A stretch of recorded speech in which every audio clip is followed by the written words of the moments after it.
All right. I think we're good to go, are we not?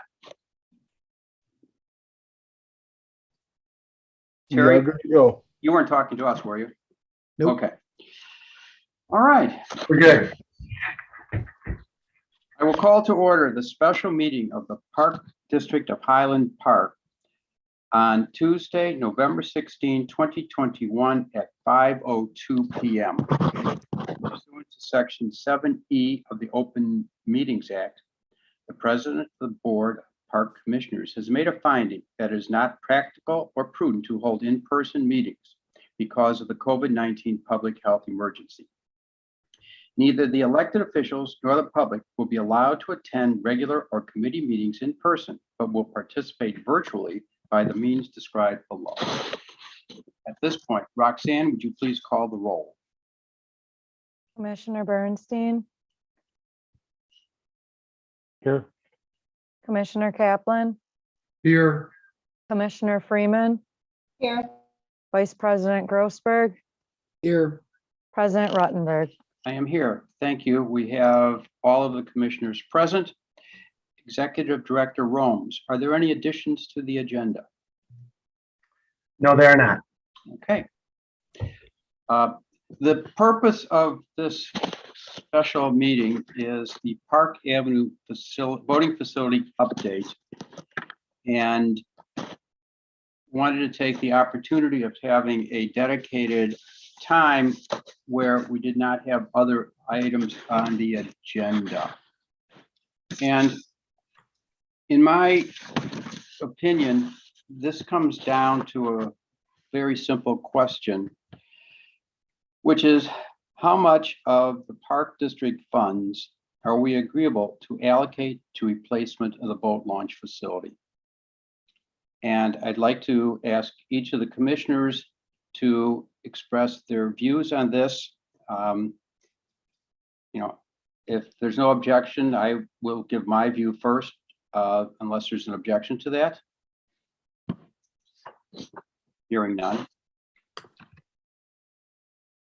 Let me just say, originally, when we began the process with the Smith Group, we were told that we could have a viable, successful facility for $1.4 million.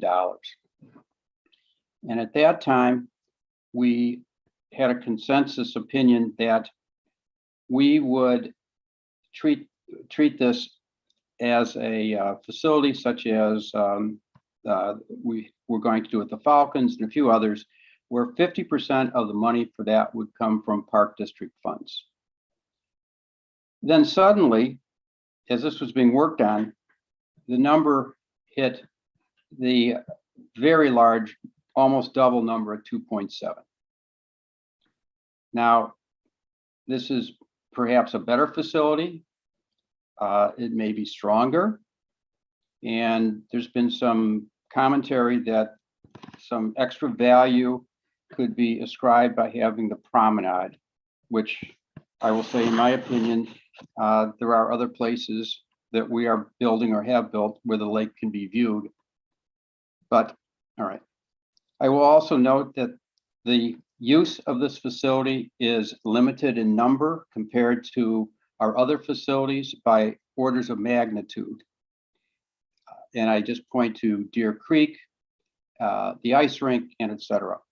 I will also add that this is limited in its use by the intended users, which would be the boating community, to several months of the year, which is relatively unlike our other facilities. All right, all that being said, I was originally willing to consider this as a replacement of a park where we don't know how many kids play in a playground, and thought that our having 50% of the funding at the 1.4 or $750,000 was what I thought would be the appropriate use of Park District funds. Regardless of the source of that money, it's all Park District funds to be allocated and by the discretion of the board. And so I'm still at the point that I don't think the Park District should invest more than 750,000 to, I'll even go up to 1 million just because of inflation. But at this point, I see no reason why we should spend an inordinate amount of money for this limited use facility. That's my view. So I'd like to have the commissioners express their views and see, where we come out. Who would like to go next? I'll go first. Unless someone else wants, unless the vice president. I defer to the vice president if he'd prefer to go. I'll go after you, Cal. Go ahead. Okay. Thank you. Thanks, President Ruttenberg. I want you to know that I've given a lot of thought to this subject over the last several weeks, and I've kind of organized my thoughts, and I've come to certain conclusions, certain relevant facts. Number one is that since I've been first elected to the board, I've consistently supported boating at Park Avenue Beach.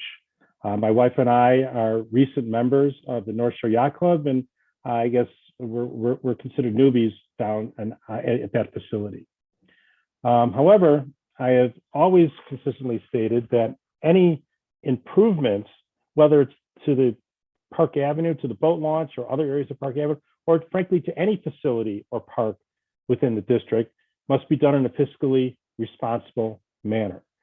As park board commissioners, we understand that we manage, as the park, I said we, the park district manages 760 acres of land, which includes 44 park areas.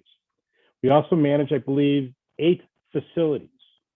And as Barney pointed out, this project has ballooned from $900,000, which was the pre-COVID number that we were talking about before March of 2020, to $1.4 million over the summer, and now it has ballooned to $2.7 million. In preparation for this meeting, I requested from our executive director a list of the unfunded capital projects, the so-called Tier 6 projects that are contained in the Park District's 5-year capital plan. On that list, there were many important and immediately impactful projects, and I have a list of those that struck out to me. This is just some of them. This is not all of the list of what I'm saying which are in the 5-year capital plan are unfunded projects. First, there's the indoor pickleball courts at Deer Creek Park. Pickleball is probably the hottest thing that the Park District is involved with right now, and the amount of users is expanding exponentially. There is the lakefront management plan, to manage the lakefront, not just the boating facility, but all of our beaches. The athletic field master plan. I know there is a committee working, trying to create a public-private partnership in order to improve our rapidly deteriorating sports fields that frankly are being overused because our numbers are exceeding the previous usages. The ravine restoration project at Moraine Park. The Sunset Woods Master Plan, which the Park District Board recently considered. The Park Avenue Master Plan, which is for areas not including the boat launch. And last but not least is the rec center locker room renovation, which has been on hold due to COVID, which is desperately needed. All of these projects are very worthy, are very important, and they have one consistent factor to each of them. They're all unfunded. So the threshold question is, as our president noted, is does the Park District Board commit $2 million to the boat launch or use these monies to fund other Tier 6 projects? To date, I am on the record of supporting the use of Park District funds when the project was a $900,000 project. I am also on the record of supporting the Park District participation in the boat launch redevelopment when it was a $1.4 million project. And that was assuming that we could work out a public-private funding model that would help us to fund the entire project.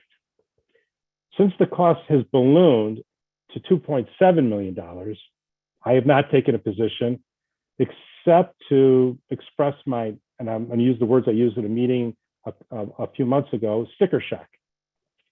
I requested this meeting from the executive director and our board president so we can discuss this as a board and discuss it within the context of how does this project fall into other unfunded tier 6 projects that I believe are just as worthy, just as important as this project.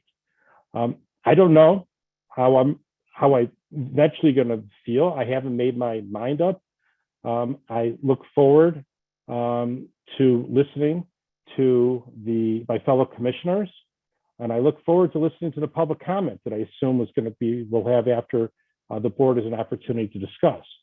So at this point, I'm just going to sit back and listen, and I appreciate everyone's interest in this, but I also hope they appreciate our fiduciary obligation is because we are not just the park district board over the beaches or the boat launch, but again, as I said, we have to manage the equities and how this project falls into the other unfunded projects throughout the district, and how we prioritize those is why we've been elected to this board to make those decisions. So I'm going to sit back and listen, and I appreciate the time. Thank you.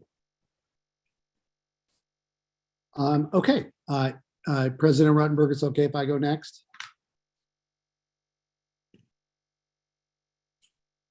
Of course.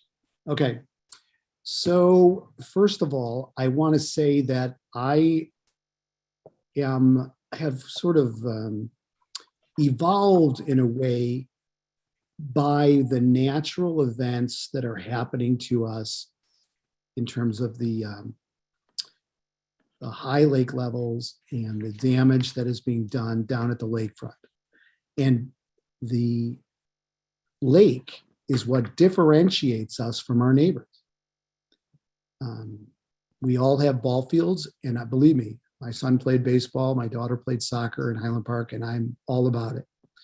But what makes us different is the fact that we have access to the lake and to the bluffs that lead down to the lake and to the paths that run around along those bluffs and the beaches that we have at those lakefronts. And so that has become a very large focus for me. So I want the people, the community members, to know that I support this plan, that I support it in the amount of $2 million from the Park District, because I believe that leading up to this time, that area has been neglected. And I don't believe the boaters should be punished by the lack of facilities down there. And then we use it against you to say that your numbers are suppressed. I know that if I was a boater and I drove down there and I saw the barge caving in and I saw parking lots caving in, that I would be looking somewhere else. Okay, I don't know what number that of people that involves, but I believe we have the community here that is needed to support this. So let me define that for you. I said that I would be willing, out of this 2.7 million project, to support $2 million from our budget, with the caveat that the boaters raise $300,000 in donations, that we get the grants, and that we have a funding model to pay back this amount. So what is the funding model? I believe we have a loyalty program that has been spoken of many times, where the boaters are actually taking on the majority of the expense. But the loyalty program is only one way to do it. If we want to just charge the user fees year by year, we could do that too, but that will go to repay this amount. Of course, we have grants that we are applying for, so those must come through. We have asked the Yacht Club to chip in more per year for this. So who is funding this? It's being funded primarily by the people who are using it. And if they make the commitment to do that and they meet that commitment, I feel very comfortable in supporting that $2 million amount. And Director Romes, have I gotten any of these numbers wrong or any of these facts not correct? The information that you stated was accurate based on the information that was presented by staff at the board meetings. Okay, so I guess in a nutshell, that's what I'm willing to shell out. I believe this is worthy of Highland Park. This will make it an outstanding facility to go along with Rosewood Beach and many of our other facilities and parks. And I feel very comfortable doing that. So with that being said, I'm ready to turn it over to my next commissioner. Thank you, Terry. Jen, would you like to go next? Hi, everybody. So Terry, I'm glad you went before me because we share a lot of the same sentiments here. It's one thing to look at a price tag and an opinion of cost, and then it is to look at investment over time. And when you look at this particular facility, I guess used to be beach, the amount of investment made over time is very, very little. So we could be here years from now talking about how now it's a $5 million breakwater and, if we want a boat launch, et cetera, et cetera. If we just continue to ignore it, it's just going to get more expensive. And it is an amenity that we currently, right now we can't launch boats and we have a deteriorating breakwater that's eating into our bluffs and into our, boat parking area. We could just wait till it turns to nothing and have to rebuild the whole thing or call it a day. So I am on the side of investing the $2 million. Same caveats as Terry. I felt like the meetings that we've had leading up to this, the slides we've seen, the way that we talk, first of all, this isn't even an unfunded project. Technically, when we talk about funded and unfunded projects, we're talking about dollars allocated toward a project so that we can proceed with various steps necessary. The unfunded projects we're talking about that are on the list for the capital plan, we don't have engineering drawings for, we haven't moved forward with opinions of costs, other than some fingers in the wind.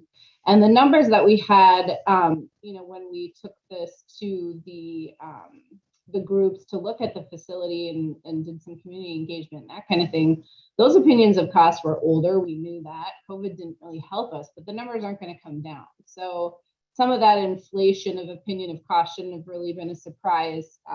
Little myth that it took them a while to say, hey, buck up for this because this is going to be more expensive than we already said, but you pivot. So I'm excited about the commitment from the community. I kind of bristle a little bit at limited use because we all need that breakwater. If any of us are going to go down there and enjoy even paddle boarding or, we're talking about improving the site as a whole. This is a great project. And really for the amount of money that'll be spent on it, it's not as much as some of the other things that we've done. But I think, when you look at the launch, say in the grand scheme of that whole project, the boat launch that's specific to let's say power boaters is a very, very small piece of the puzzle.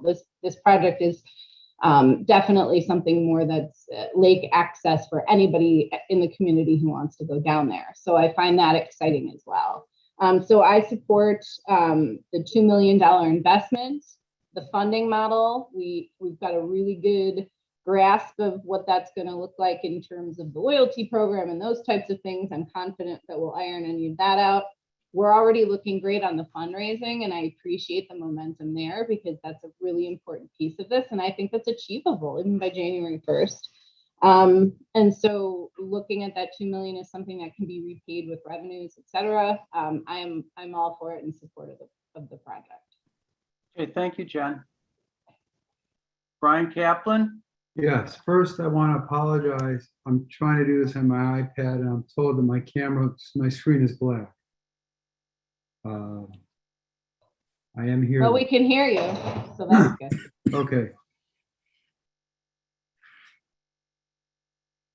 I've been on record as saying I want Park Avenue Beach to look like Rosewood Beach. And unfortunately, in order to do that, we need a breakwater. I've also been on record, and it was 1.4 million of saying if the voters raised funds we would put in the rest. It's kind of hard for me to go back on that. But the cost is double. And to date, we have not received any information as to what, if anything, the boating community has raised. If I understand it, that the $2 million will be paid back to the loyalty program through the buy-in, to the grant and the funding model, and the money is raised, we're hard pressed to say no. But I'd like to know, and if we've been told, I apologize for not having that information on my fingertips, is what type of time frame are we talking about payback through the loyalty program is. I also understand what Commissioner Bernstein is saying is that we have other projects that we have to look at, and I'm curious to hear where we stand with those as well. But until I have all the numbers, I'm not ready to commit. But I will tell you, I am hard pressed to ever say no if the boating community came up with the money that they said they would. So that's where I stand right now. Can I say one additional thing? Of course. I left it out of my little speech.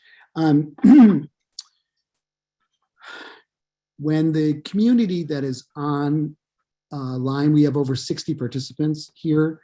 When they hear about the board disagreeing about something, I want you to know that we all think that the project is important, but the things that we're debating have to do with money and budget. So I just want to say that. I guess I can speak for myself, but in talking to my other commissioners, I just want the voters to know that you shouldn't react to us wanting to have a meeting like this or delaying the meeting from last week or whatever like that, because there are important issues here.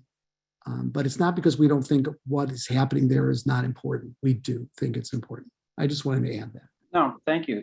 I want to ask Brian Kaplan a follow-up because there was something that I didn't quite understand. I'm sorry, Brian, to do this.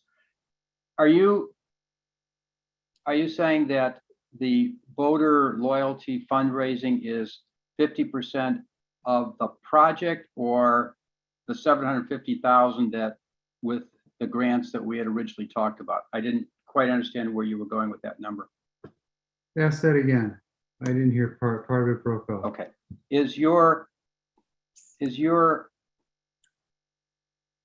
50%, which was the number we had asked for the community to raise through grants or donations, fundraising, 50% of the 1.4 million, or is it 50% of the 2 million? Well, okay. When it was 50% of the 1.4 million, I had a much lower number in my head if the boating community came up with that I would vote for the project.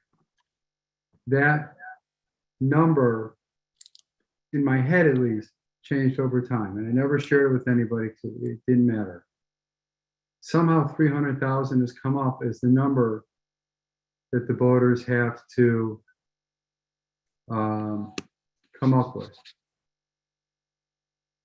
Part of me wonders why ours is doubled, but theirs is not. But I think if they come up with 300,000, which is what we had said somewhere along the line, I think we're hard pressed to say no.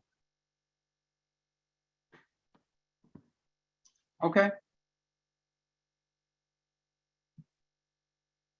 So if I'm hearing correctly, at this point, we have 3 commissioners who are willing to invest $2 million of Park District money. Yes, for me. Yes, for me. But again, we've laid out how we feel comfortable with that. There must be a funding mechanism to help us pay that back. We must get the donations in at least $300,000, and we have to get those grants. After that, if something doesn't come up, if one of those things doesn't happen, then we may have to say no. We just maybe can't afford it. Okay, so then I Or go to, delay and raise more. Can I ask another question, please? of course. And this is for Brian Romes. Brian, if it's repetitive, I apologize. With the loyalty program and the increased fees, what time period are we looking at payback for the $2 million? It's based on 20 years. Because the 2 million's inside of the 17 million, right? Is that a question for me? Yeah. That was the concept that we proposed a little over a month ago. 17 is Park District funds, of which if you wanted to tag it on to Park Avenue, they've worked out that we get $120,000 a year from the voters in fees to pay for it. It's an arbitrary determination. Also, it also had to be a funded or funded project for us to apply for grants, correct, Brian? Rome's But we have money. on paper, allocated dollars there for it. Correct. We have to commit to the funds of the project in order to be eligible for the grant. And when the board approved that grant, originally it was at a lower amount, but it still applies that we would have to commit to that amount if we want to be eligible for the grant. Which again is why we're asking for the commissioner's consensus. Are we going to agree to allocate $2 million of Park District money for this project? And I think, Cal, are you at a point where you can make a statement on that? No, I wanted to hear public comment. Well, that's going to come after we're done with our presentation and discussion of this. So my suggestion is that, again, I think that we should continue our deliberations after the public comments. I still want to hear what the public has to say about this, because I'm still in my mind trying to rationalize why this $2 million project should take the priority of the other unfunded projects. And I don't think that's a conversation that this board has had until tonight. And that's the reason why I requested this meeting, and this is the reason I asked to focus on this, is because one of our obligations in our fiduciary relationship, not just to the voters, but to the community at large, is to prioritize projects. That's what we're here for. Our sister governments do that. The school district 112 just recently did that, and they prioritized and they closed schools and they're renovating schools. There's tough decisions that have to be made when you're inside government and you're making these decisions when you're picking one thing over another thing. And part of my deliberations for me into coming up with the conclusion is hearing not only what our commissioners have to say, but also what the public may have to say about those specific issues. Okay, before we do that, then I think since we have other people who've expressed their desire as to the allocation of the money, I just would like to confirm where Brian Kaplan is on his allocation of funds, which I didn't get a firm. Is it Brian Kaplan? Are you saying that you're approving, you would approve a $2 million expenditure of Park District funds? No, I didn't say that.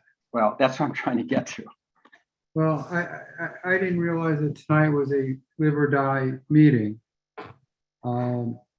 I guess the question though then, Brian, is if all the other things fall into place, the grants come in, the voters raise the 300,000, we're comfortable with the payback loyalty program funding model, and we see actual bids come in 2.7 or below in January, will you vote to approve it with the 2 million?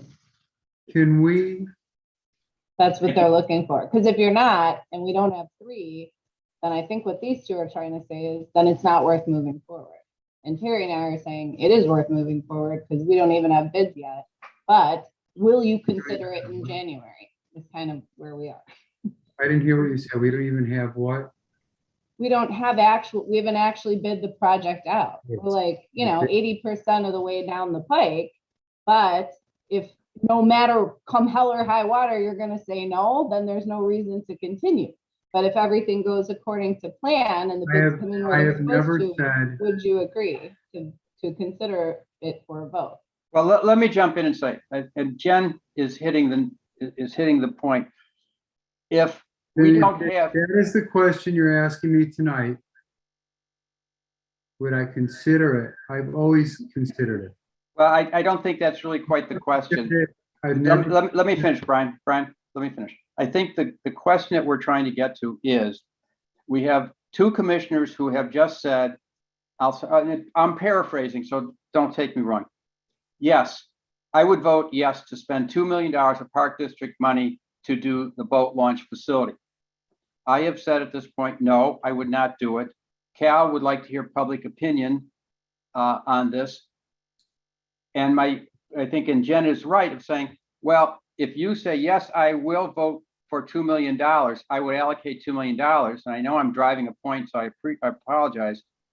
Then we have three commissioners who are saying $2 million, and then it's basically a done deal, as they say. Am I correct, Jen, in saying it like that? It is, and it's the same as, we've done the finance meeting. Like, I actually thought we were all on the same page already when we said continue to proceed, because we had a $2 million bond sitting on this thing that we approved. There were like 3 separate meetings for it. So I understand that you were saying, Barney, I heard you had caveats about, is this for this or not, or we have to be clear to the public. I get that, but I thought the rest of us were on board with the same thing. So this is to get some clarity here. All along, I've thought, if all this stuff falls into place, we're doing this, man. I mean, this project has been sitting on a shelf for somewhere between 5 to 8 years for various reasons. So I kind of thought we were all hands in, like 1, 2, 3, let's go. And now it's like, well, I wouldn't spend the money anyway. And all we have is an opinion of cost. We haven't bid out the project yet. So what I'm hoping for is 3 of us at least. I would hope all 5 would say, if these things fall into place, yeah, I'm going to consider this in an earnest vote. And Barney, I just want to correct the record. I don't think you accurately reflected my position. My position is that I would like to hear public comment, not public opinion. That's a different beast. I'd like to hear public comment with regard to this item. In addition, I would like to have the Park District Board have a conversation with regarding prioritizing projects and where does this fall into that prioritization. That's what I would like to have. So it's very possible that we may not reach conclusion tonight. I'm fine reaching a conclusion.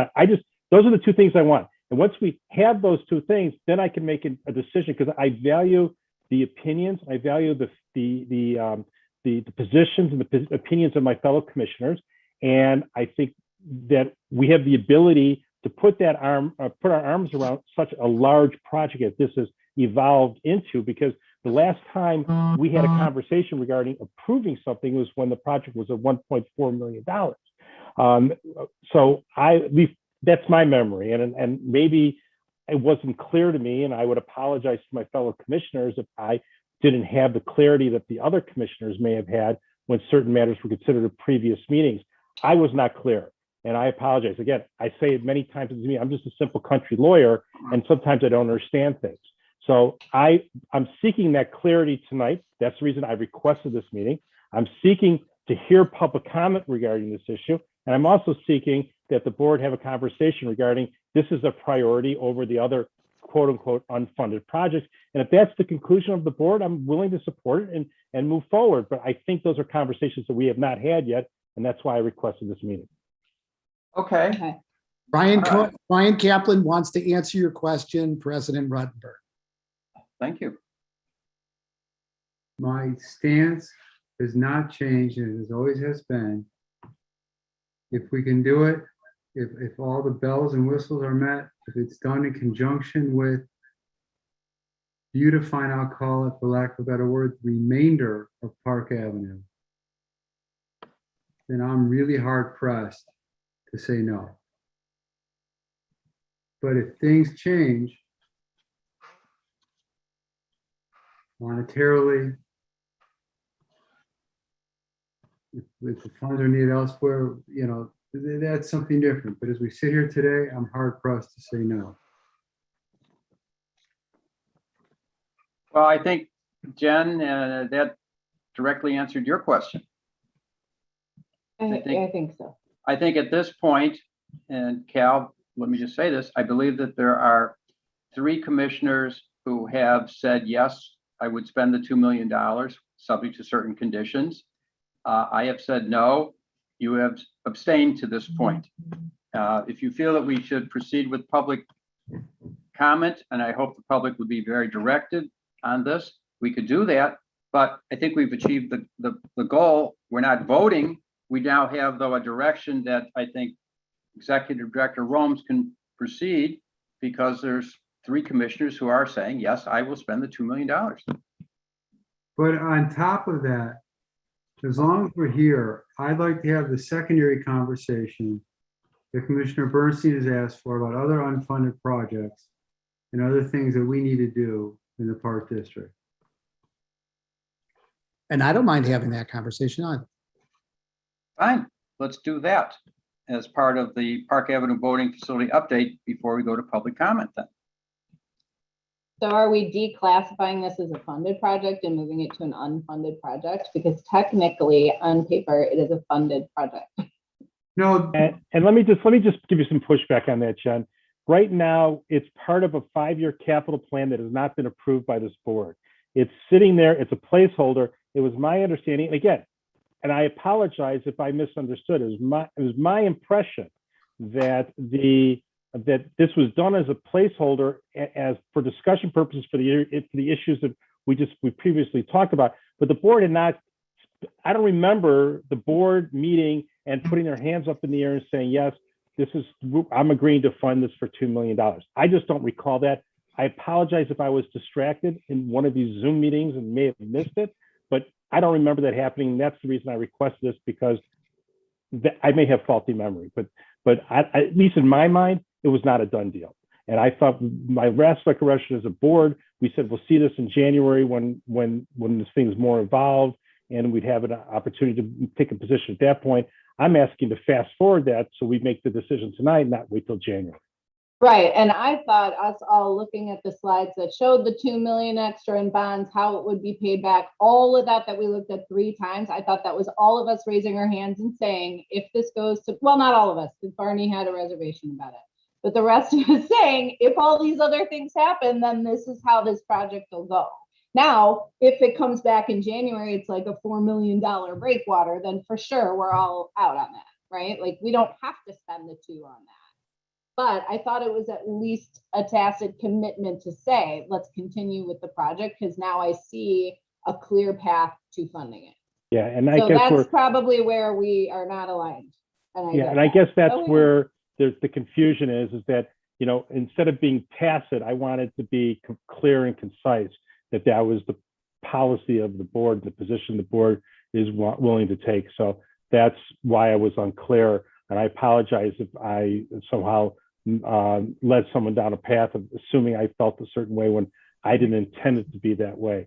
But I just wanted to be clear that by making that decision tonight, again, I'm trying to seek a consensus of the board, and part of what we're saying tonight is the laundry list of unfunded projects that I read off earlier this evening, that this project takes a priority over those projects, because that's really what we're doing. And I want to make sure that everyone has their eyes wide open when the pickleball players call and say, why isn't there more pickleball courts? Or when people complain about the condition of the rec center locker room, or when we get complaints about the way our ball fields are, that this is a conscious decision that this board made, that they are prioritizing the boat launch over those projects. I'm not saying those projects won't get done, but this project's getting funded, those projects remain unfunded. Right, and the reason I made that distinction on the funded and unfunded is, then can we look at everything that's funded and say, let's take this from a 2, because this park doesn't need a swing set, because the one right next to it has one. And we'll take that 500,000 and put it towards turf fields. So are we opening the whole enchilada? Are we only looking at unfunded projects, or what are we, because there's some stuff that's funded that maybe is up for debate too, because it's been there for 3 years, moving up the chain. And now pickleball has clearly come out of nowhere over the last 4 years, and now we need to do that. So are we opening the whole plan up? Is that what we're saying, or just looking at unfunded? Well, we were actually looking, I was actually focusing on the 2022 capital plan, because this is proposed to be a line item in that. As we look at this at an annual basis, and I'm always willing to have that conversation regarding reprioritizing, because things change. That's the one thing that's constant is things change. And so I'm always willing to have that conversation, but I just want to be sure that's clear, because when I sat in on that Lakefront Commission meeting when I was a couple weeks ago, I was surprised that it had progressed to this point and that we hadn't had this conversation. So again, I'm a team player, and whatever the consensus of the board is, I'm willing to do it. I just want to make sure that we all understand the consequences. Like life is full of consequences, but the consequences of these decisions are, you may be right, there may be ways of saving money from other capital items in the capital plan that we, as a finance committee, we talk about constantly. But I just want to make sure that this conversation is had. Yeah, for sure. And then the last question I have, this is my newbie hat on, is then how do we decide on prioritization just generally? Or how does something have engineering plans in the works and all this stuff, right? When I came on board, this steam train was rolling, but there are things that I'd like to see funded, but we don't have anything, opinion of cost, engineering plans. Do we all just say like, hey, Brian, I would like Rome's, I'd like to see, some plans moving forward for pick a project, and that's how it gets going? Yeah, I think that, and I also think that it's important to know that I think that this project did double in cost, and I'm not pointing fingers at anybody, but it did double in cost. And I think that this is something, if in the real world, in the for-profit world, if an architect or a builder, if someone was building a project and it came back at double what the original budget was, that developer would have a significant concern about it and may not move forward with the project based on the sticker shock of the fact that it's going to cost more money. We don't live in that world, because we live in the world of public financing things, and we have tax revenue to help supplement what we do. So it's not in that world, but I still think that we still have to think of this as businessmen too, or businessmen or business people, I should say, and how this the fact that this is doubling in price impacts the rest of the district, because again, this is only one portion or one part of the district, because I said earlier, we operate 8 facilities, we manage 760 acres of parkland. All of that gets thrown in the soup, and we have to make sure that that's also properly maintained and upgraded. And here is how I justify it, and it was the beginning of my statement, was that the lakefront needs our attention in a desperate way. And that's why I would move it to have that conversation that Commissioner Bernstein wants to have. I would move it to the top of the list because of the damage been done by there, and because of the neglect that was there before I was on the board and while I was on the board, and the whole thing. I'm part of it. I'm not excusing myself. So that's why I would push this up the list.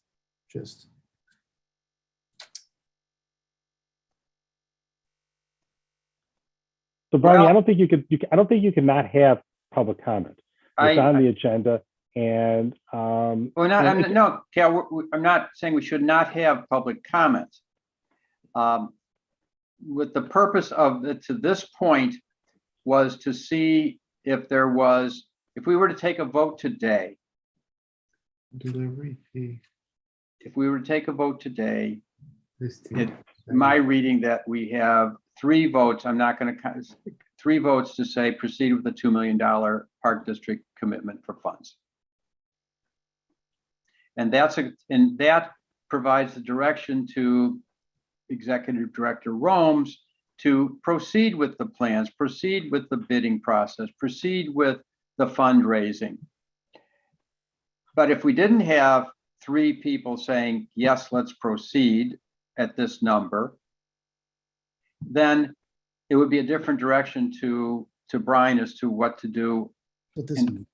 at this point. That's all I'm trying to accomplish, was to get a point where Brian would have the direction from the board how to proceed. And unless I've misstated, and maybe I'm still not reading Brian Kaplan, but I believe he is committing to $2 million. But if he's not, then I don't know how we have a direction to Brian Romes that we can effectively complete this evening. That's all I'm trying to say. Okay, again, I haven't taken a position yet. I'm still waiting. I'm still trying to understand the, the implications of this $2 million potential investment by the Park District. That's what I'm still working on. So, I may be, if Brian Kaplan is is in favor, I may be a 4th in favor. I understand. I'm not there right now.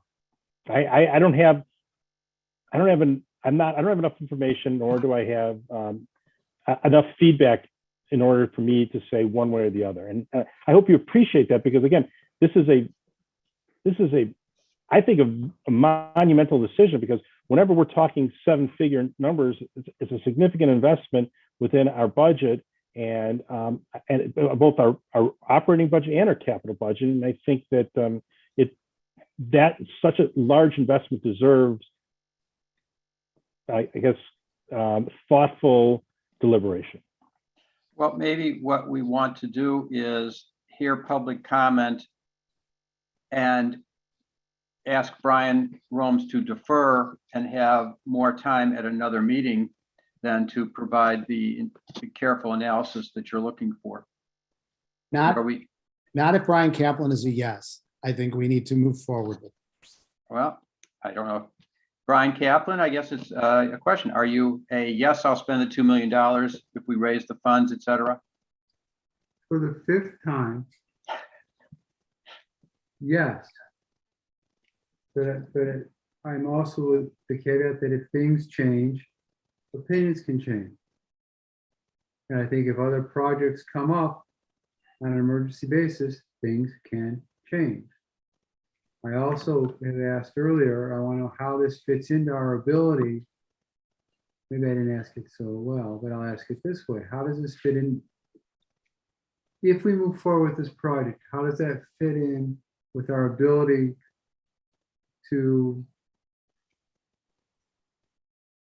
make nice, for lack of a better term, the remainder of Park Avenue? Are we still going to have a dilapidated facility with a brand new boat launch and barge?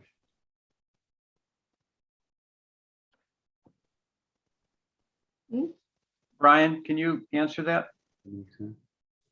So there are also funds currently in the proposed capital plan for 2022 to begin the planning for improvements to the North Beach that are based on the OSLAD grant application to make some additional improvements to the north side, the boardwalk, the parking area, the ADA access, and wayfinding and things of that such. And then there's also funds currently allocated in the proposed 2022 capital budget for the south parking pad storage pad repair, which is on the agenda for the board meeting. So those are the currently projects that have funding allocated in the proposed capital plan. Okay, thank So you. I'm going to propose that we don't stall any longer, that we hear public comment, we let Commissioner Bernstein hear what they have to say and think about it. But in the meantime, we move forward. It does not cost us a penny to say move forward tonight, okay?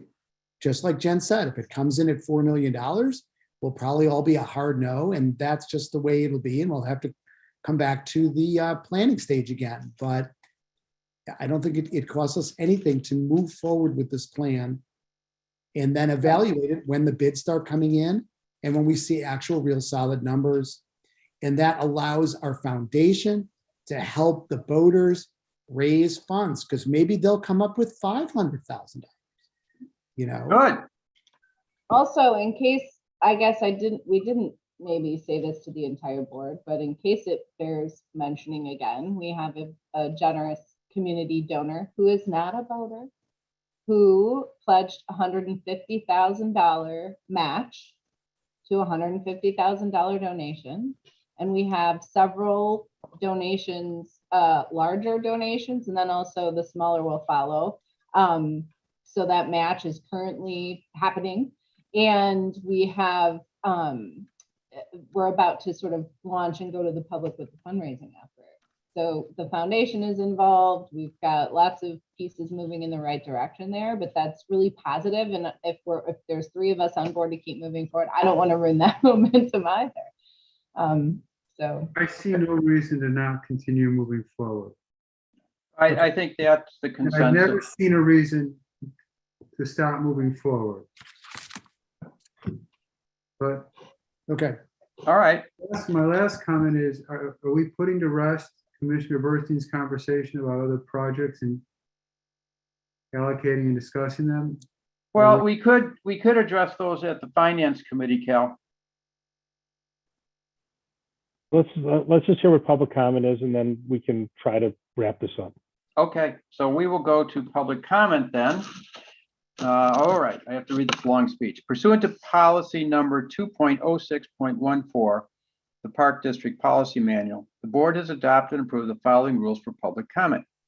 Each person or representative is limited to speak one time only, unless the board president or presiding officer determines that allowing a speaker to address the board more than once will contribute new information germane to an issue on the agenda for that meeting. All comments from the public will be limited to 3 minutes per person. The president or presiding officer reserves the right to suspend or limit the length of time public comment may occur without prior notice. No debate or cross-examination of speakers is permitted. Comments should be directed to the Park Board of Commissioners only. All comments must be civil in nature. Any person who engages in threatening, slanderous, or disorderly behavior when addressing the board may result in loss of speaking privilege and possible removal from the meeting. If you would like to provide public comment for items on the agenda, please use the raise hand function in Zoom to indicate that you would like to speak. The board secretary will call on registrants who have activated the raise hand feature. I will add that if it's already been a stated position or view, just merely say, I echo what blank said. We understand and can interpret from that. So if you would do the raise hand function, if there are any, and then Roxanne or Ryan, would you please call upon the people to speak? Or I can call upon the people. So I do think the one who should go first would be Peter Mordini. He's had his hand raised up for quite some time now. Okay. I keep track of the 3 minutes, and I'll just put my hands up if there's 10 seconds left, just to give everybody a warning. That's our sophisticated system. Very sophisticated. All right, Peter? Yes, just real quick. We've been at this for over 8 years. As far as to push us up, it's a safety thing. You can drive an ambulance to a field and park and get a hurt kid. You can't drive them on the lake. The fire department has gone over and over with us individually. We would love to see this done. We need this done. Keep on working for us. Keep on fighting for us. These are the fire department guys who are saying this. The parking lot is gone.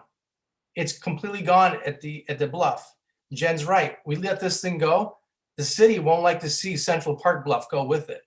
We need this fixed as an emergency port and the parking lot's gone. It's embarrassing. Every community has fixed all of their lakefront except us. And this is what the people want. They want to go down there and use the fishing pier, which is so nice of you guys, have it 20 feet wide now. It's let's be the hero here as far as the park district.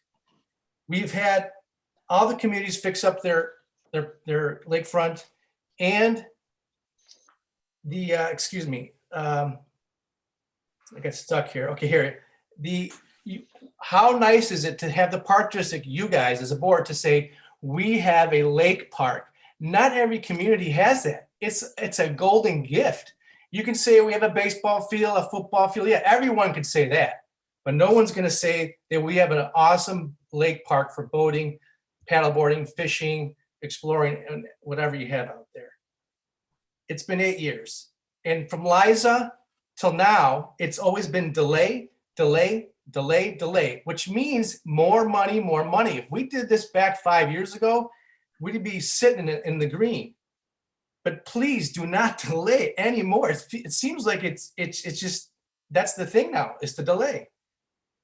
We got the bluff for Park Avenue. That's collapsing if this goes. It's starting to have some problems now. It's also used for the people. They want to walk on that beautiful pier. It's just like all these communities have piers. It's a pier to go to. You can advertise we have a pier to walk out, see the sunset, enjoy it. The fishermen, the boaters, the sailors, the firemen, the rescue squads come here. The sheriff comes here and practices. Everyone comes here to practice their safety courses. So that's a priority. And it's time, because we're not going to give up.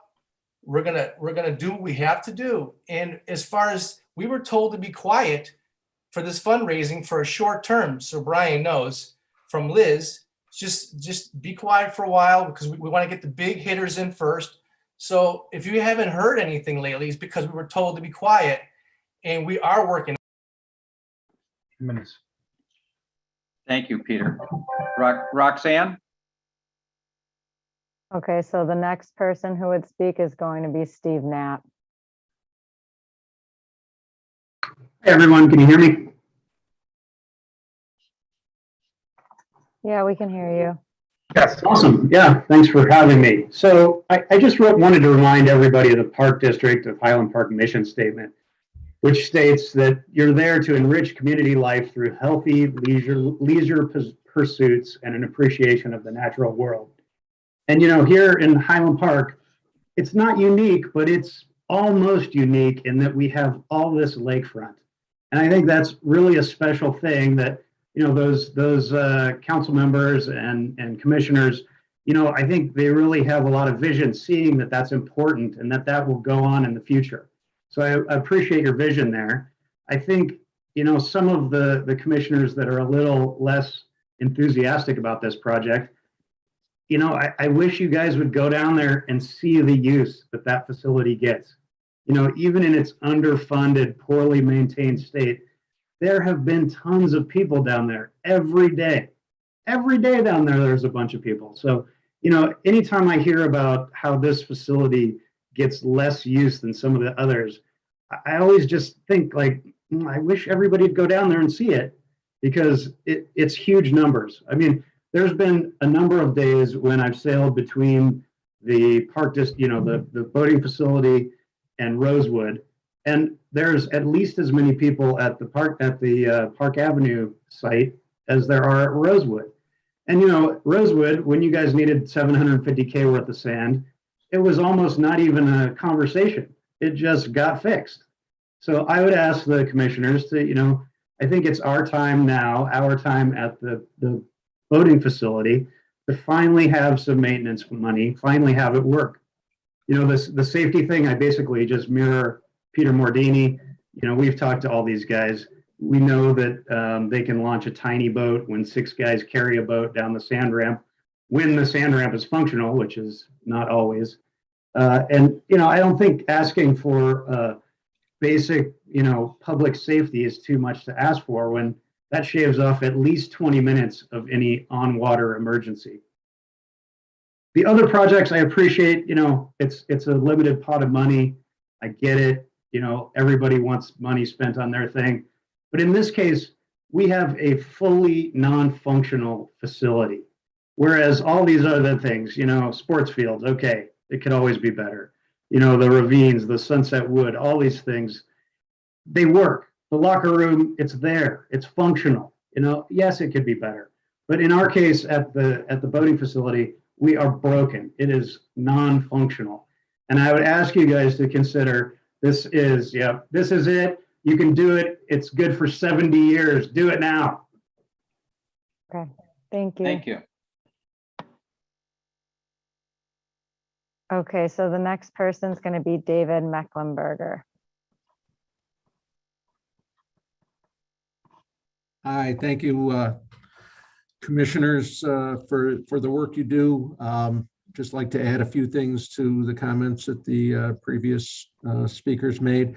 One, I'm a Highland Park resident, 1180 Hillary Lane, lifelong Highland Park resident, in fact, 23-year property taxpayer, and I'm also a lifelong sailor, and within the last year or two, a power boater. So I've kept an 18-foot sailboat down at Park Avenue and participated quite a bit down there with the North Shore Yacht Club, and I also began using the facility for my power boat, neither of which obviously could be done this summer. The sailboat, I was able to use the sand ramp when it was working, but the launching down that sand ramp is hard on the boats when they roll and bounce down there. So the concrete ramp was always preferred, but that's gone. My comments have to do with the fact that this summer, the Park District very kindly arranged reciprocity with the Winnetka boat launch facility, which I used for my power boat quite a bit. I was extremely impressed with what Winnetka had done there with their launch facilities. Their beach was recently redone as nicely as Rosewood was done. I was able, going out on the power boat from there, went by Glencoe Beach quite a bit, very heavily sailed beach. The Wilmette Beach is very heavily sailed. And I would just, it gave me the impression as a lifelong Highland Park resident and someone who's invested in Highland Park in real estate, the fact that these North Shore communities, whether you recognize it or not, compete for families moving in and choosing to make Highland Park the place they want to be and raise their families. And that helps everybody with property values. And to let our lakefront deteriorate and the condition it's in compared to Winnetka, Glencoe, Lake Forest has beautiful boating facilities, is a shame. And I believe in the long run, it hurts our community and our property values. And I would encourage everyone to keep that in mind too. I thank you for your hard work and consideration. Thank you, David. Roxanne? Okay, so the next is going to be Daniel Kahn. Mute. You can hear me? Yes. Okay. I'm going to talk really fast because I got a lot to say. Highland Park was founded as Port Clinton in 1850. Port as in a 450-foot pier for boats to tie up. I can only assume there was some means of putting boats in the water, though I don't really know. Suffice it to say that Highland Park has had a boat launch for more than the 60 years I've been using it personally. To suddenly give up having such a facility would be a significant move. As my fellow boating leaders have said, after about 5 years of discussion, we're really, really close to a solid plan to renew Highland Park's commitment to power and sailboating. Now we need the board to commit to actually doing it. The funding model prepared by staff called for a significant amount of funding by boaters and other community members. The boating community has embraced that and has risen to the challenge. We're of course enormously proud and energized by the very large matching contribution made by a resident who isn't even a boater, just someone who feels boating is another element that makes Highland Park such a special place to live, and was willing to put $150,000 behind their position. And while the consultant has asked us to hold off any widespread solicitations pending contacting the larger donors, there's lots of excitement that we've heard from people we've talked to casually. and lots of interest in supporting it. However, people are saying, look, before I make a contribution or commit to the loyalty program, I want to know, is this thing really going to happen? For us to monetize the excitement and interest and to meet the fundraising deadline you guys have put us on, we need to be able to tell prospective donors and loyalty members that yes, Park District is committed to it. Through the past 10 years of interactions between the boating community and Park District, you've seen us repeatedly fill the rooms with people interested in maintaining boating, boaters and non-boaters alike. To the best of our recollection, we've never had a citizen show up and tell the board they don't think these are worthwhile facilities or expenditures.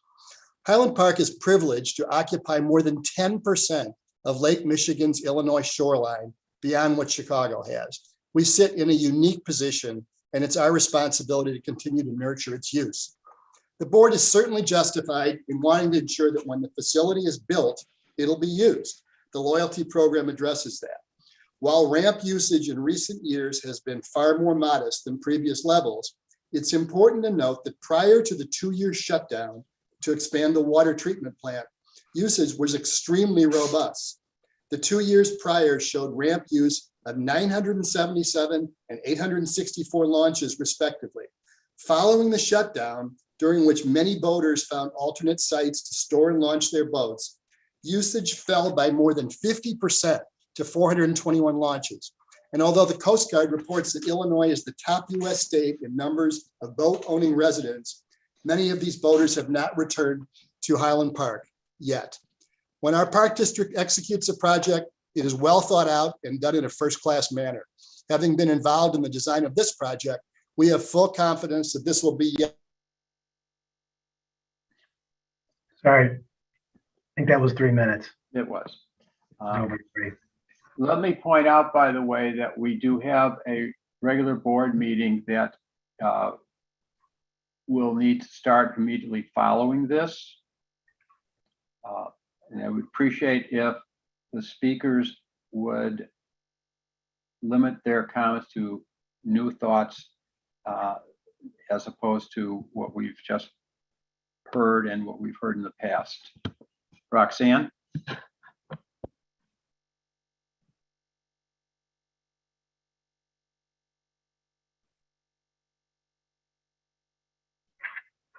Is there another speaker?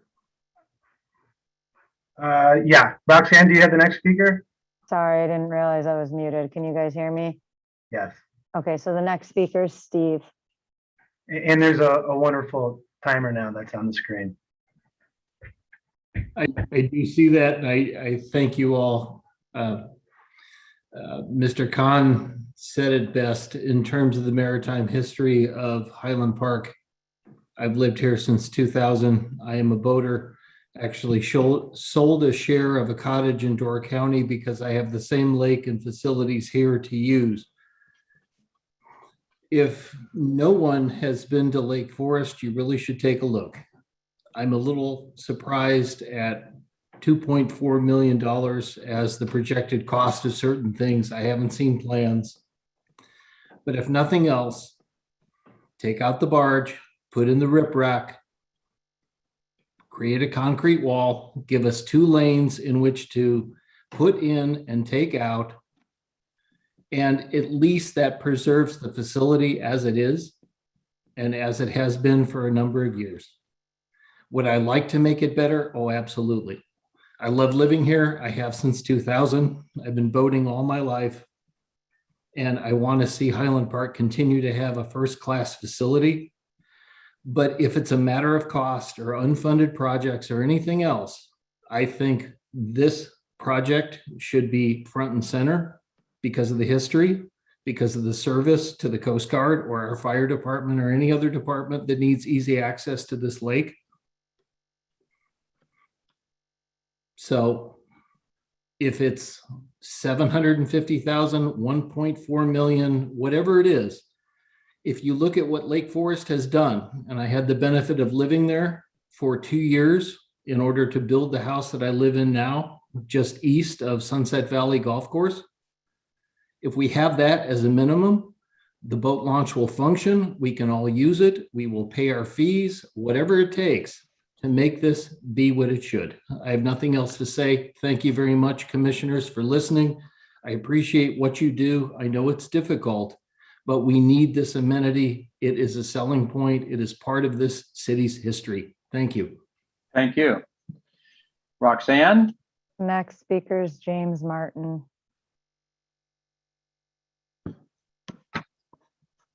Hey, can everybody hear me? Yes. Hello. Awesome. Okay. So I would like to see the repair happen. I thought for some reason tonight was about repairing the barge temporarily so that we can get a better plan to go through. I love Lake Forest. Winnetka was great because it's so much nicer than what we have, but they had some issues. So I talked to a lot of them about the issues that they had. On certain directions, the waves can actually come in and kind of mess things up and make it really hard to launch and return boats. I tried to launch one day and had a really hard time because the waves were just at the right angle that it was really hard to launch a boat by myself. Lake Forest obviously did awesome because they kind of enclosed it better. But so I would love to see this repaired and then designed a little bit better and maybe create a longer barge or with some kinks in it so that you can actually have some areas that are always protected from the waves. But I guess I'm wrong about that. And I was also at the meeting when we voted to move forward. So I really thought that we completely voted to move forward. It was at the Park District on Ridge. And, we voted for it right before they said that the bluff at Ravine was falling apart. And of all the things in Highland Park, the worst, most disgraced ghetto piece of property we have is definitely Park Avenue right now. Second most, I would say, is Ravine. But I'm kind of surprised because I know Clavey, for instance, has been under construction for the last few months and they're replacing the bridge there. And I feel strongly that this is a roadway. I mean, we drive on it and it's collapsed. I don't know why it's not being covered in our road projects. And I really feel strongly that that things like this that are a danger should be repaired, yes, before we do pickleball courts. On the other hand, I've never played pickleball, but I would like to because it's become popular and it seems like a great exercise. And I'd love to see a pickleball court put on the new barge if we can afford that. That's it. Thank you. Okay, so the next speaker is David Sogan.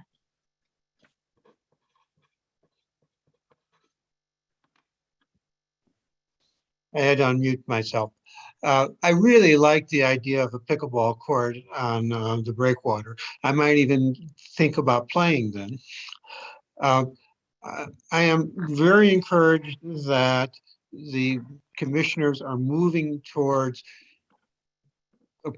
really approving the project, but having been involved in the fundraising, we need as much enthusiasm from the commissioners as possible so that we can say, yes, this is going to happen and begin to collect beyond what we have already done. I mean, there have already been significant contributions that have been made.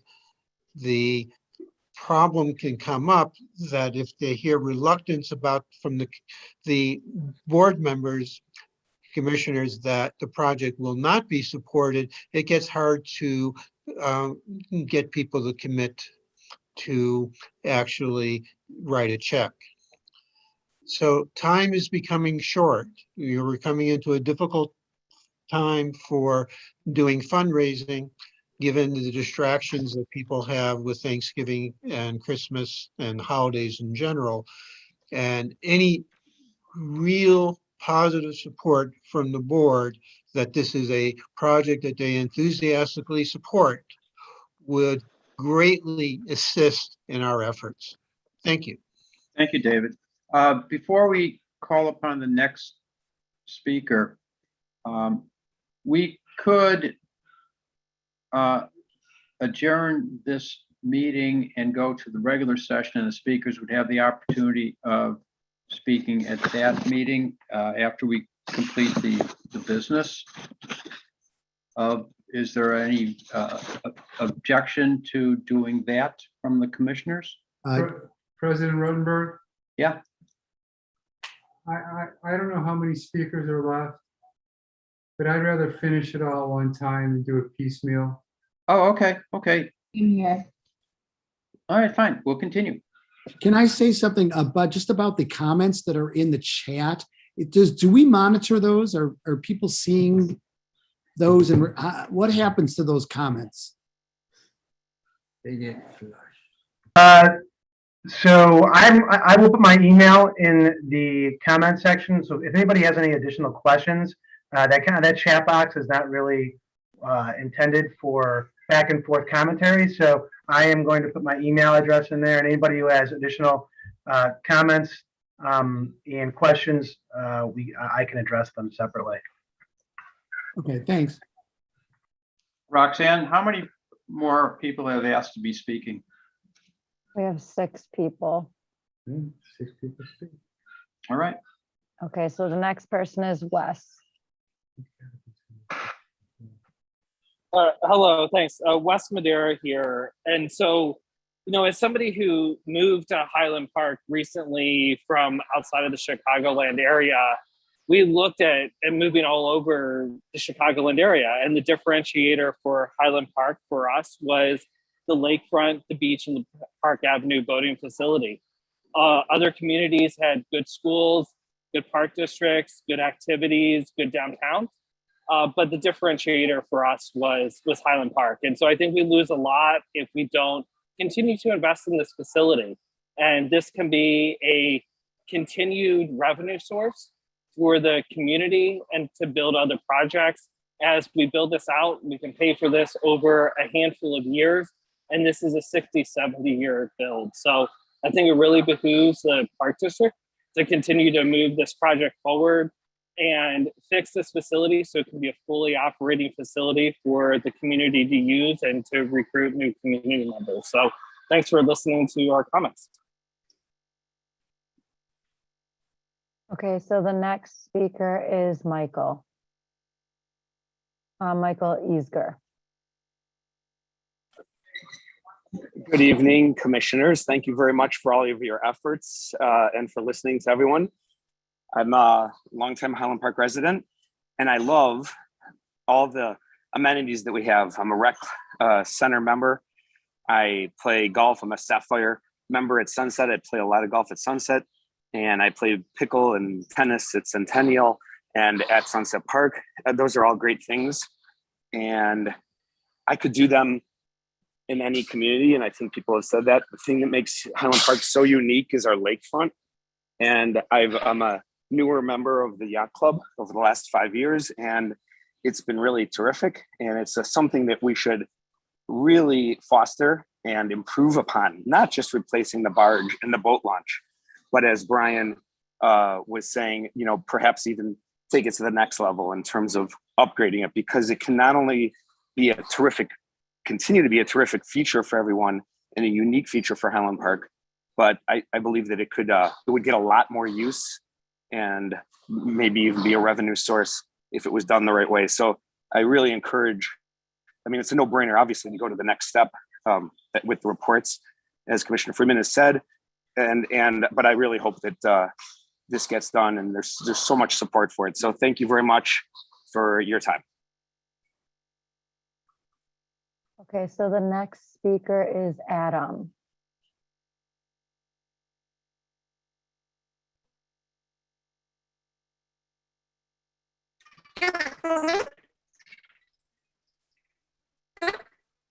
Not very well, Adam. We have a little Alvin and the Chipmunk situation. Okay, Adam, we're gonna hop to the next speaker and see if you can fix your audio. So the next speaker is going to be Mike Jacker. I apologize if I mispronounced that. Yeah, it's Mike Jacker. Can you hear me? Hello? Yes, we can. Yeah, I'm a lifelong Highland Park resident and also grew up boating here, but I've already submitted comments in writing in the past. I'm not going to rehash that. I basically had a question with the road deterioration, the bluff erosion, and the issues involving Great Lakes water management. Is there anything in the recently passed infrastructure bill that could be tapped into to address any part of this project? Is that something that can be looked into? And I probably should be looked into because I imagine there's some angle there as well. That's my question. Well, we'll certainly look into it. Thank you. Roxanne? Thank you. So the next speaker is going to be Michael Vanzant.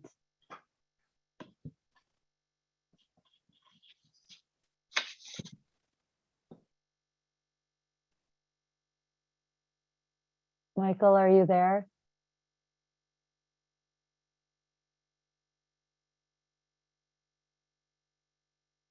Okay, Michael. Hello? Oh, Can you yep, hear me? we can hear you. Yep. Oh, okay. Okay. Yeah, I had to adjust the settings. Yeah, I'm a lifelong Chicago area resident. My wife and I live in Wheeling, actually. We're newer members of the yacht club. Been pretty much a lifelong windsurfer and now paddleboarder. It's a great facility. We're also considering downsizing and building a house. And one of the main place we're looking is Highland Park because it's such a wonderful community and we love the lake. So short comment, but you know, it's awesome. I hope you guys will support it. It's a great place. Thank you, Michael. Roxanne? So the next speaker is going to be Noel.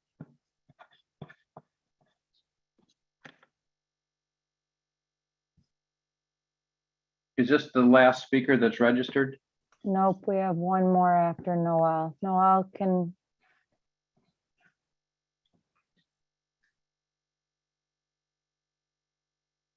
Are you there, Noel? Noel, it looks like you're still muted.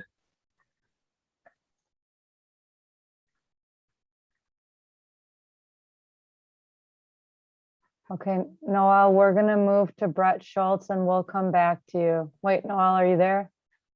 Okay, we're going to move to Brett Schultz then. Hi, this is Brett Schultz. I hope everyone can hear me. Yes. I really just want to echo, and so I'll keep it very short. What Mr. Knapp and Mr. Mordini said, it was just so well said. So I want to echo that as you requested people to do. And I want to say also, I am a yacht club member. My family's yacht club members. I'm a non-boater. I'm one of the few non-boaters there. There's probably about a couple dozen, maybe 3 dozen. But from being non-boater family, our family became stand-up paddleboarders. I can't tell you how many people also that I've recruited down to the yacht club. There has not been one experience where I haven't brought someone down there, including my brother that lives in the Ravinia area, that is not mind blown. We have something special. I'm a transplant from Cleveland. I moved to Highland Park many years ago, 2006. But we have something special. Coming from a Clevelander who loves the Cleveland town, we have something special in Highland Park. And again, me just sending pictures all over the country to my friends all over the country, it's a big eye opener. Can't wait for you guys to vote yes and to continue and to support you guys as you guys run for re-election. Okay, so our last speaker with their hand up is going to be Adam. Are you there, Adam? Adam?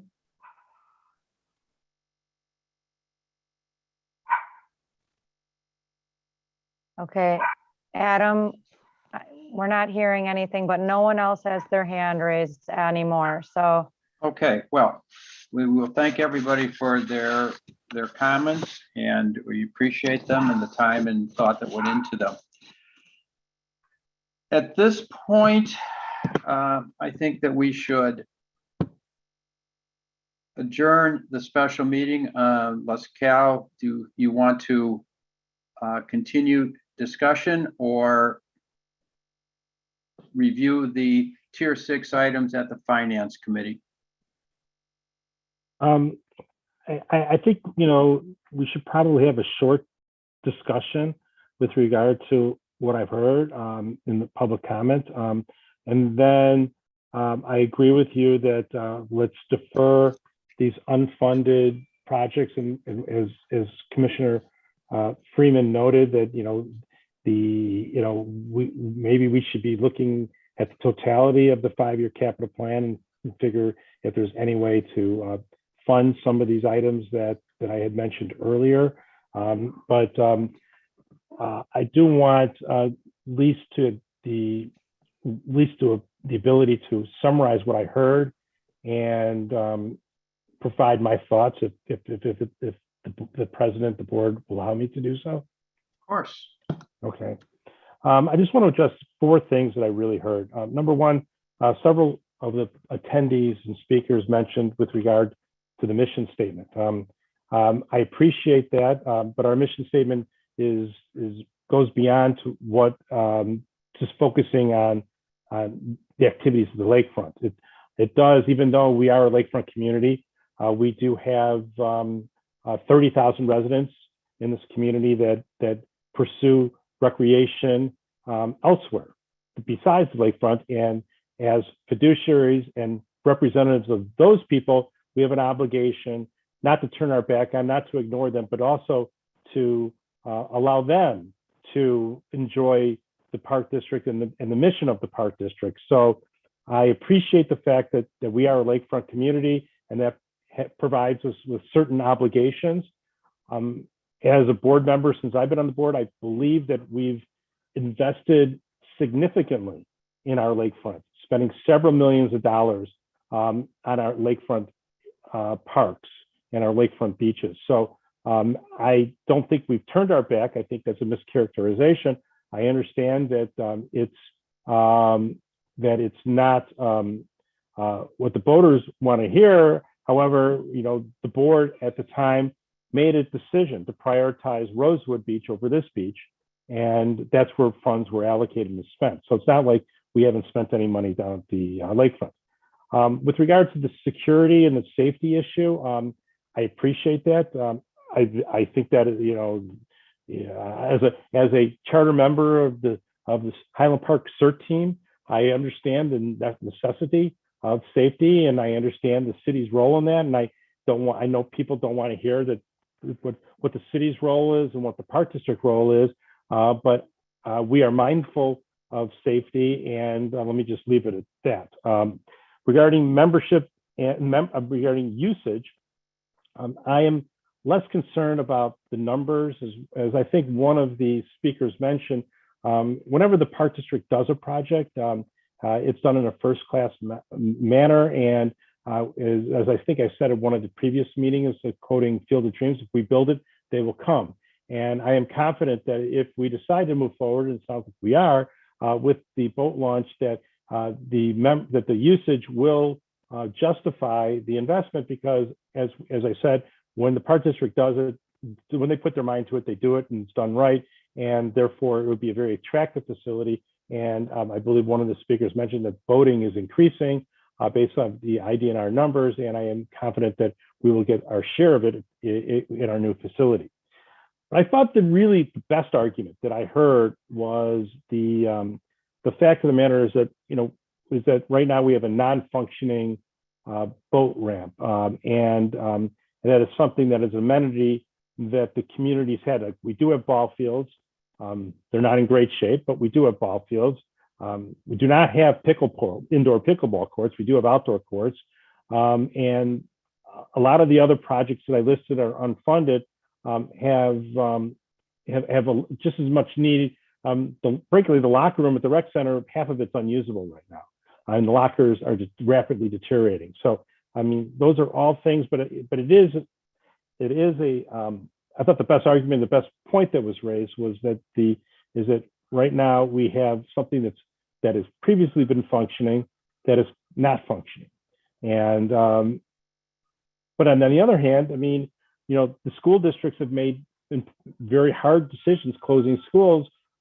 When people moved to Highland Park, may have moved to Highland Park because they want to launch their boat, but people also moved to Highland Park to send their kids to Lincoln School, and Lincoln School doesn't exist anymore. So things do change, and things need to be prioritized, and that's why we're elected to this position to make those decisions. So I am still very uncomfortable with the amounts. I'm still very uncomfortable with a $2 million buy-in. I mean, I supported the project when it was at 1.4, at 2.6, 2.7, I'm still uncomfortable. I think that, and it's hard for me to jump that hurdle, so to speak. $2 million is a huge ask for the park district, and I think that is I think that is something that I'm struggling with, because I think that maybe we have to re-engage our experts and try to find a way to bring the cost down. That's all I have to say. Thank you.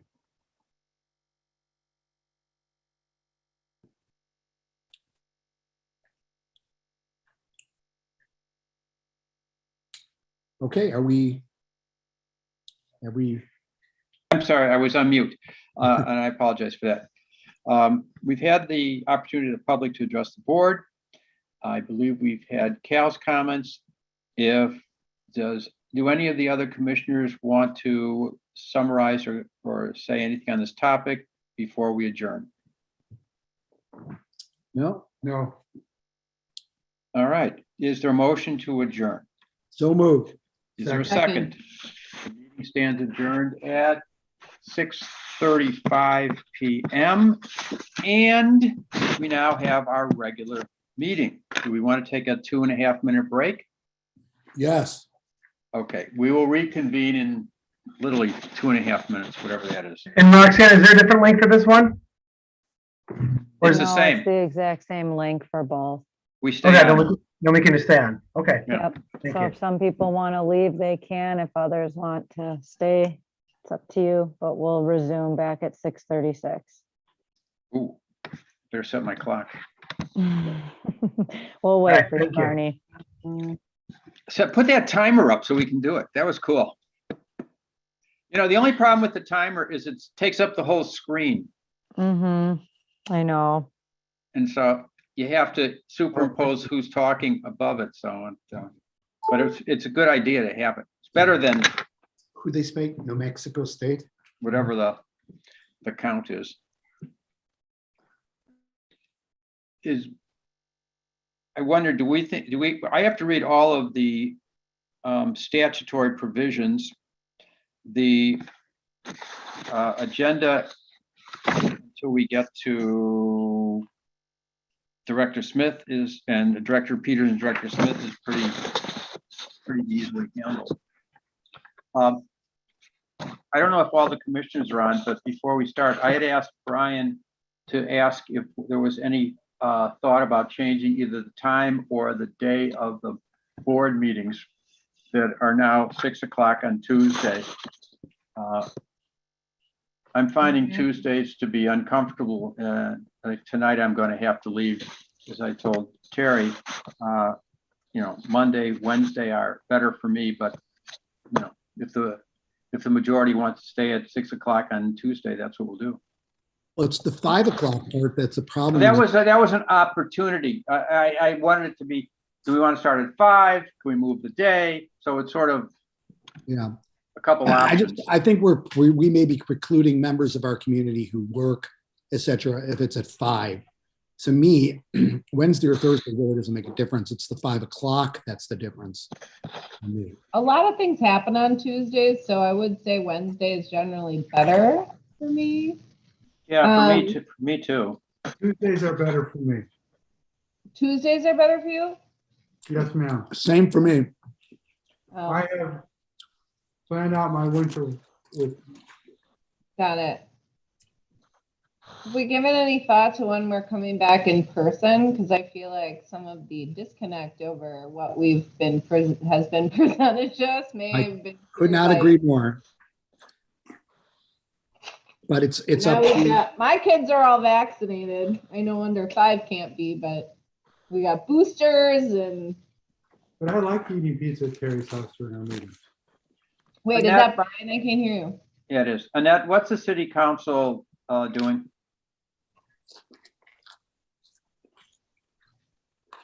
I think she took her break. I think she took her break, yes. Okay. Well, we'll revisit it. Brian and I will talk about it. We'll revisit it. The governor's order is extended to December 11th at this point. All right, so we'll stay that way until December Not 11th. just information. Then we'll see. Are we ready to reconvene? So I honestly don't know. I don't have a watch in front. 6:37. Yes, we can Yeah, reconvene. do it. Okay. Are we ready, Brian? Read that fast. Everybody? I'm ready. Okay.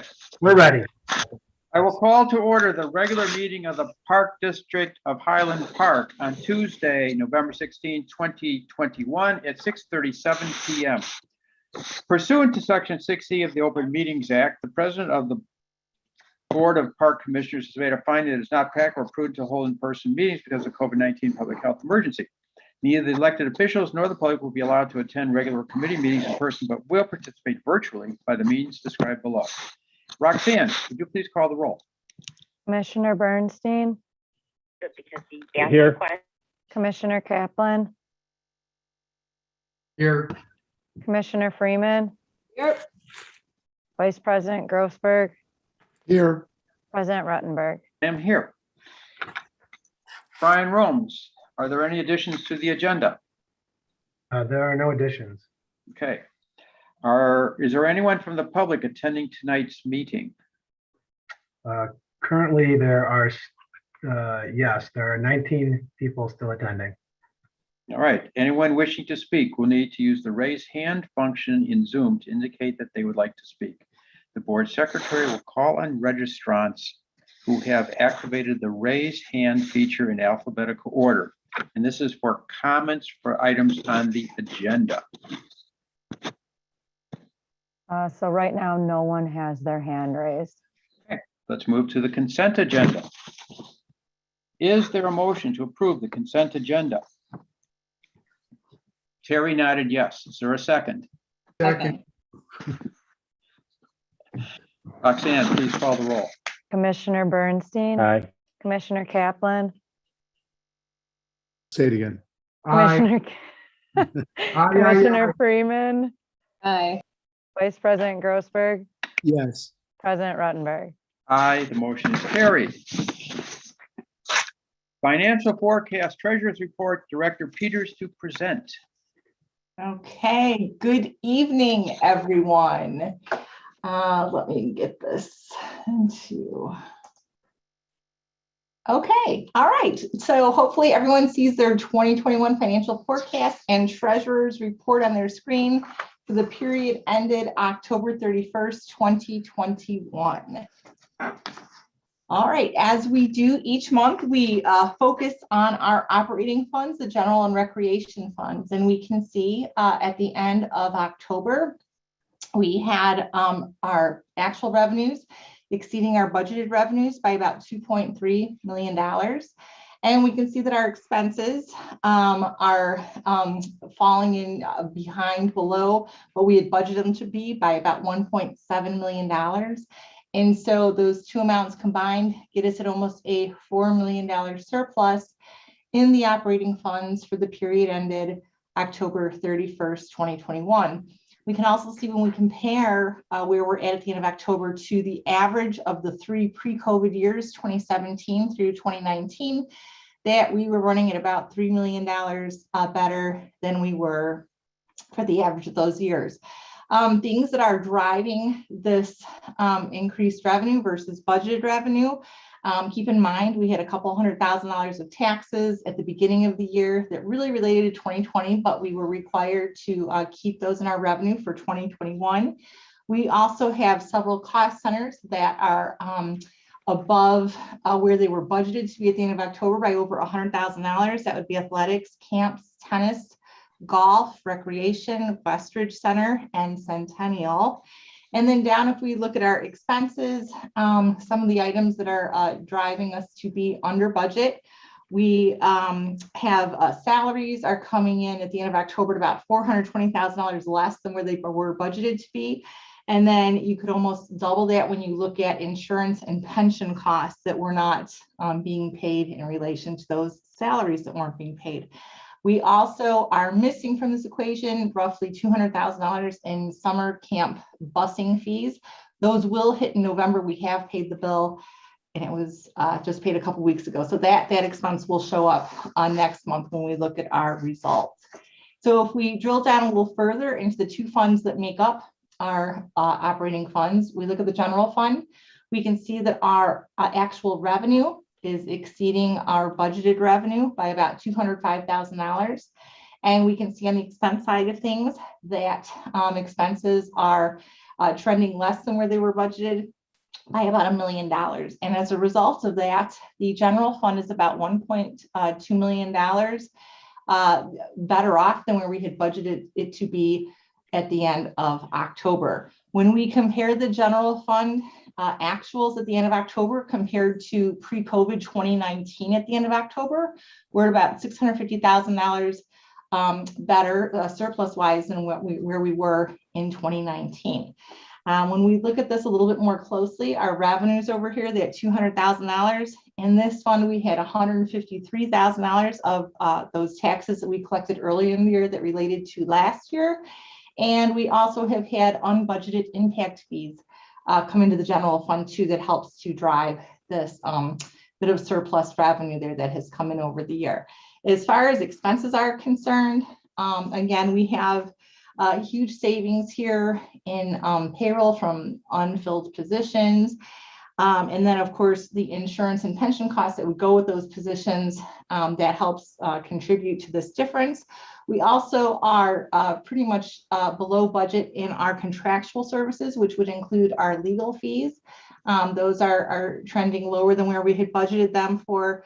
We also have a little bit of a timing difference, but also just contractual. The contract is coming in lower as far as mowing expenses for the year in the general fund.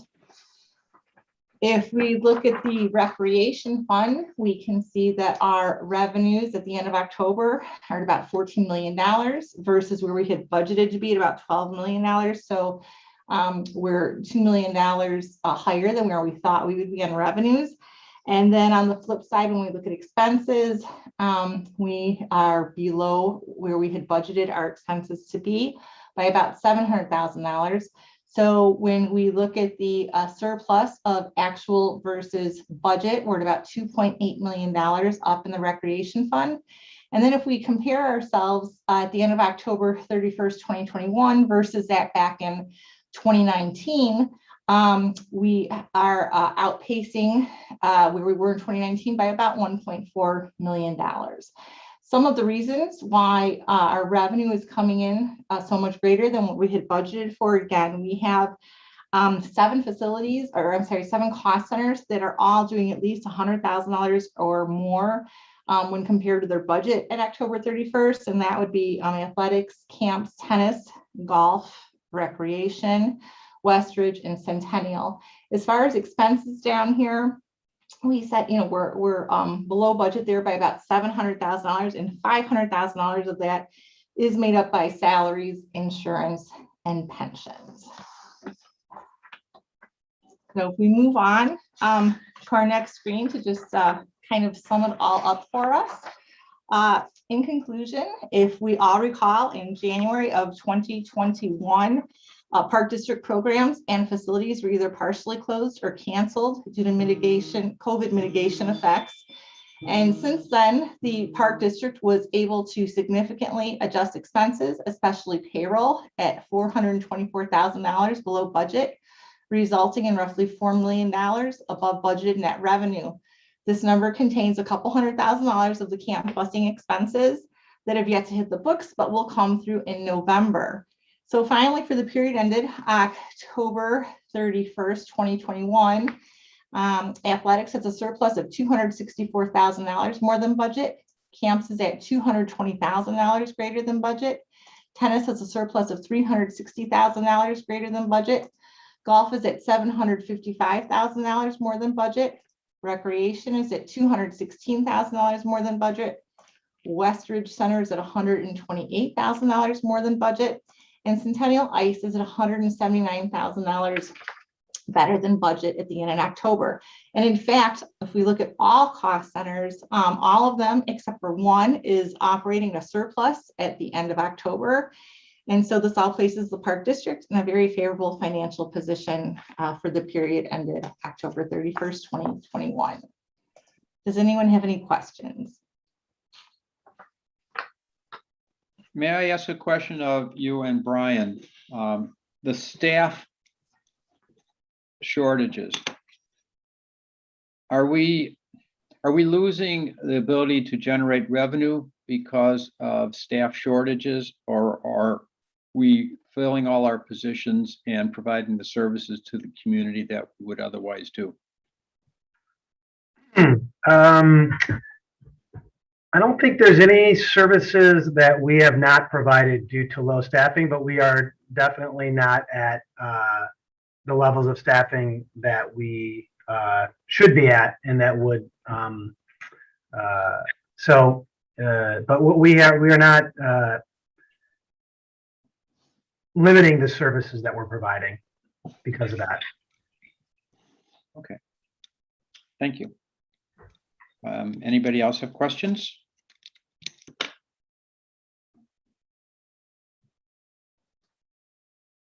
In the absence of other questions, I think, thank you. We should move on to our next point then. All right, thank you. That was nice and efficiently done. Thank you. Our next point on the agenda, which I had upside down, is the approval of the park. Whoa. Not me. That must have been Annette. The approval of the Park Avenue South storage lot design and engineering repair contract, Director Smith.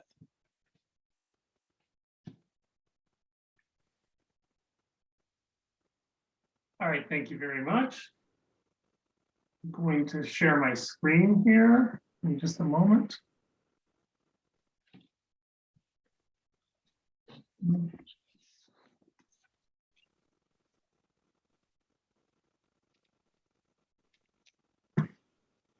All right, one moment. Have everyone noticed that Jeff's beard has gotten smaller as we've moved further and further out of COVID?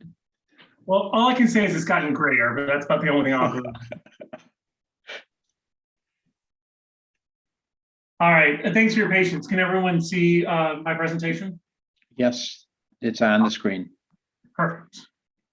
So we're going to talk about on the far south end of Park Avenue Beach, the storage pad. You can see it in this photo. Here's the Yacht Club building.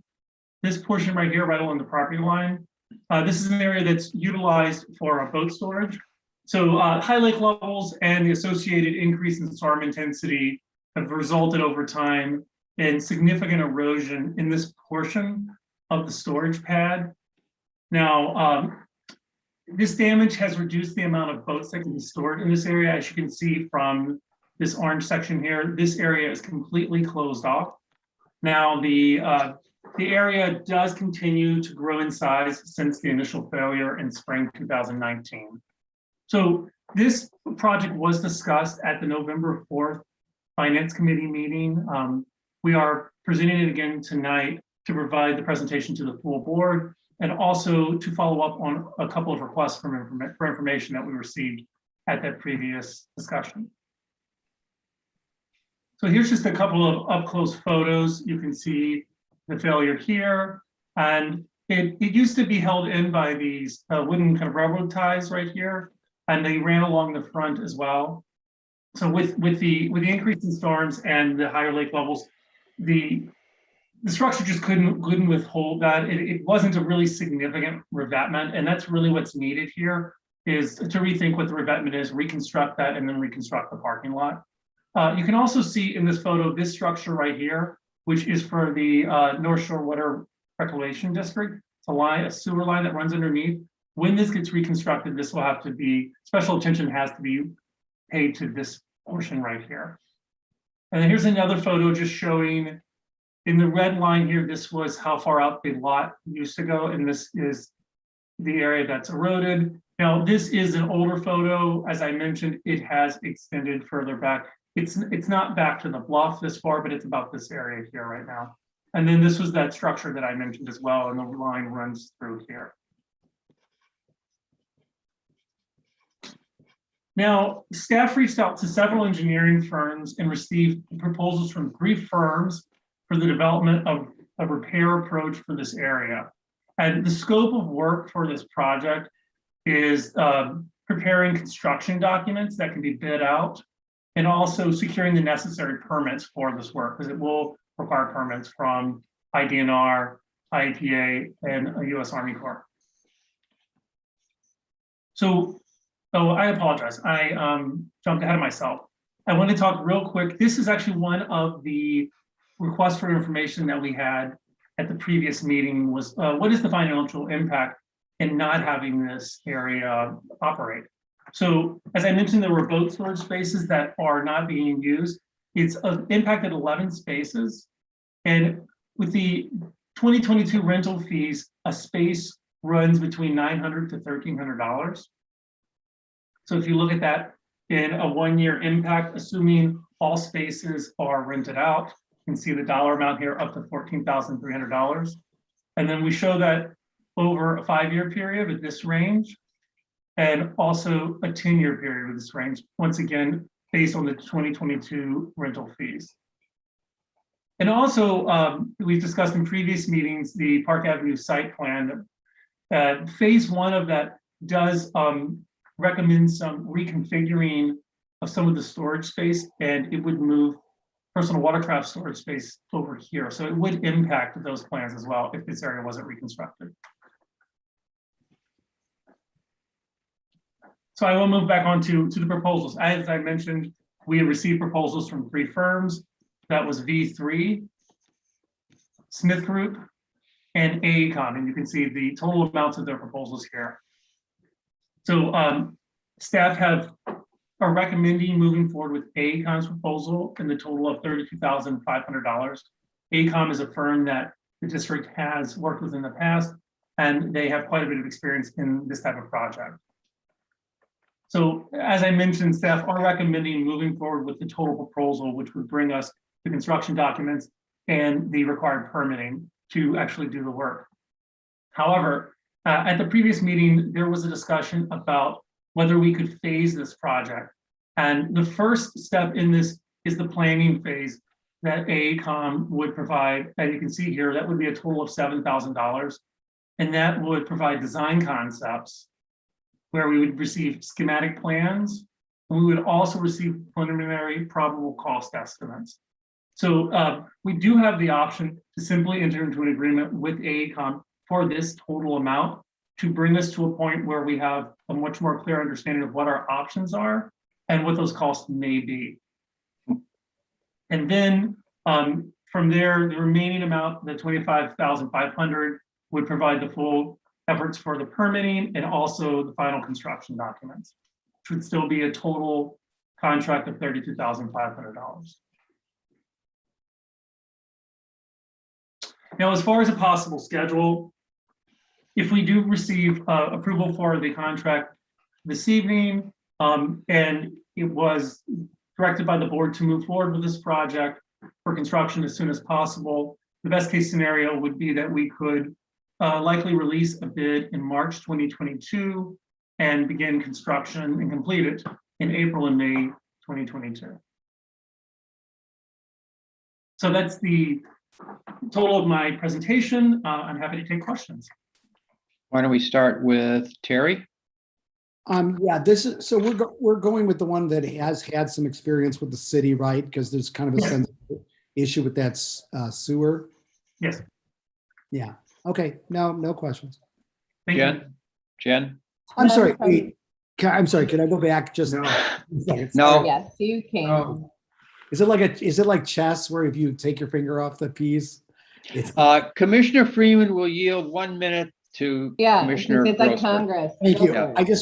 I wanted to say in the whole discussion about how much is the parking spot worth, et cetera, if we didn't end up fixing it, is there a proposal for, if we're making the whole area beautiful and we don't fix this, is there a way to make that nice and it not be $32,000 or whatever it is? That's for Jeff. That's the proposal to bring us to construction documents for repair. So And it's recommended that we put in a more robust revetment than what was there, as you can see what happened. And so, as I mentioned, we do have the $7,000 portion where we could work with AECOM to get an understanding of what the options are, but we wouldn't know more, or we wouldn't be able to move forward the project until we did the total. And we did receive proposals from 2 other firms for the same work, which were higher. Okay. So I guess the short answer to my condensed long answer is staff feel that this would be the appropriate amount to reopen that area. Okay.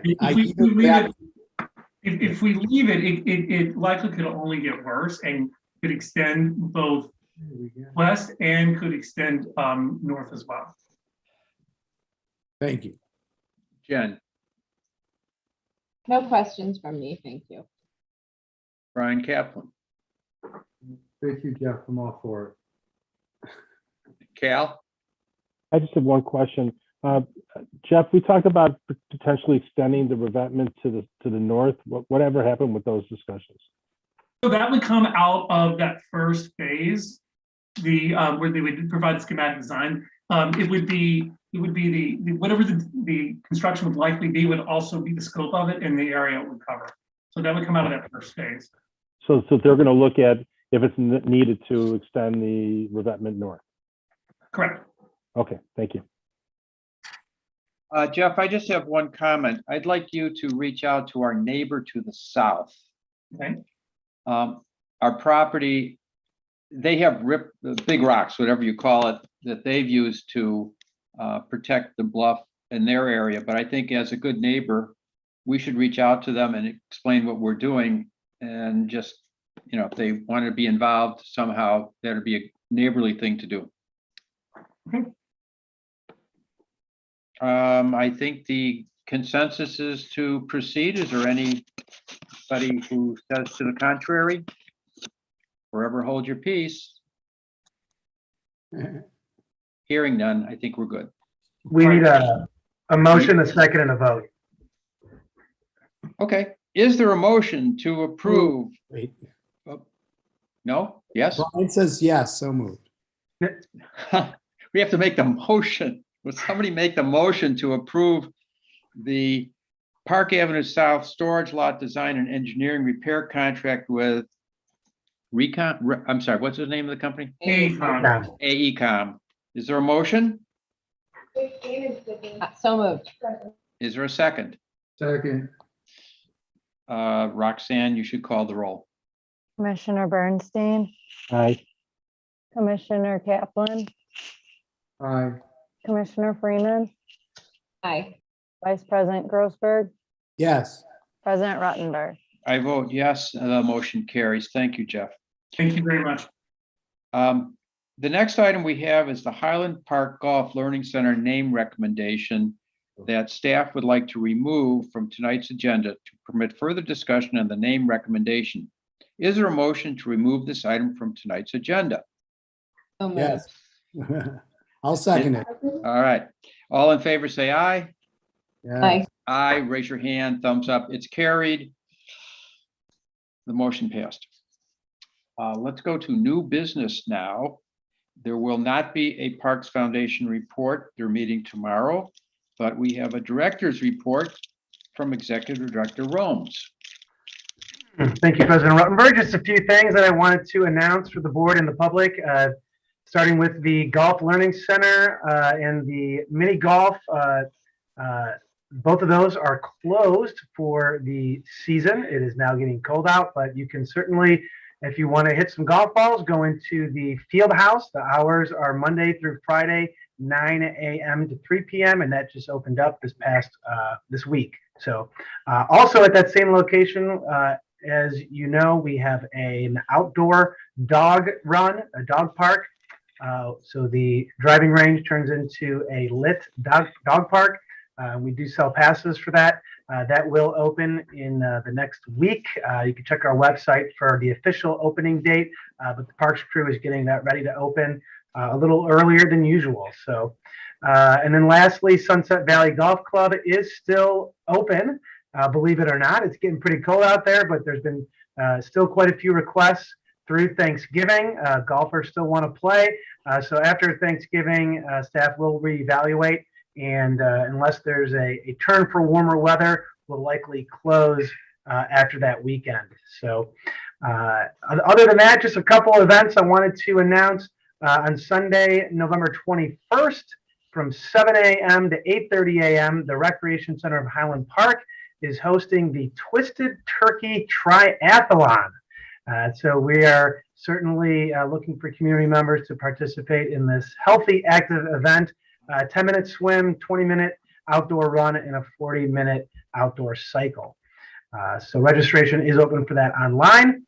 And then on Saturday, December 4th, at Sunset Valley Golf Club, Santa Claus and Mrs. Claus will be at Sunset Valley doing a workshop with some reindeer food and decorations, and then a photo opportunity with Santa. So the registration is still open for that on our website, and we invite the community to participate. That is all the updates that I have for this month. That is some food made out of reindeer, right? No. Let's hope not. Let's hope not. You would eat Bambi too. Those are the board comments that follow right immediately after the director's report. That was just more thrilling. I just want to say for the record, I'm against food made out of reindeer.